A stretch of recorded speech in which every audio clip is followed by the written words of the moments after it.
সবাইকে স্বাগত জানাই আমার আজকের ব্লগে।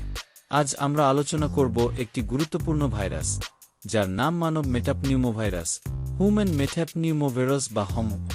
এটি একটি শ্বাসযন্ত্রের ভাইরাস, যা ফুসফুস ও শ্বাসনালীর সংক্রমণ ঘটাতে পারে। কি মানব মেটাপনিউমোভাইরাস হমপোভ একটি এনভেলপড আরএনএ ভাইরাস, যা 2001 সালে প্রথম শনাক্ত হয়। এটি প্যারামাইক্সোভিরিডি প্যারামেসোভিরিডে পরিবারভুক্ত। এটি মূলত শিশু, বৃদ্ধ এবং দুর্বল ইমিউন সিস্টেমের লোকজনকে সংক্রমিত করে। এটি শীতকাল এবং বসন্তকালে বেশি সক্রিয় থাকে। হমপের লক্ষণ: 1. নাক বন্ধ বা সর্দি, 2. কাশি, 3. জ্বর, 4. শ্বাসকষ্ট, 5. ক্লান্তি বা দুর্বলতা, 6. গুরুতর ক্ষেত্রে নিউমোনিয়া এবং ব্রঙ্কিওলাইটিস। বিজ্ঞানসম্মত তথ্য: একটি গবেষণা অনুসারে হমপোভ শিশুদের মধ্যে গুরুতর শ্বাসযন্ত্রের সংক্রমণের প্রধান কারণগুলির একটি।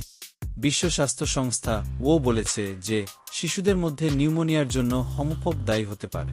একটি গবেষণায় দেখা গেছে শ্বাসযন্ত্রের রোগে আক্রান্ত 5 মানুষ হমপোভতে আক্রান্ত।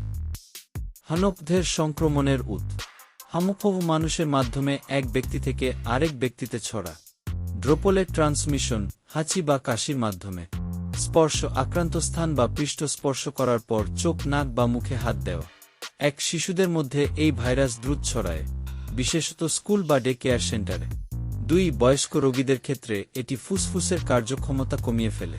3. ইমিউন কম্প্রোমাইজড রোগীদের জন্য এটি প্রাণঘাতী হতে পারে। এই ভাইরাস থেকে সুরক্ষা: 1. স্বাস্থ্যবিধি বজায় রাখা, নিয়মিত হাত ধোয়া, মুখ, নাক ও চোখে হাত দেওয়া এড়ানো।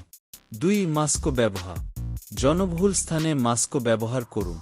3. পরিষ্কার পরিচ্ছন্নতা, ঘরবাড়ি এবং জিনিসপত্র পরিষ্কার রাখুন। 4.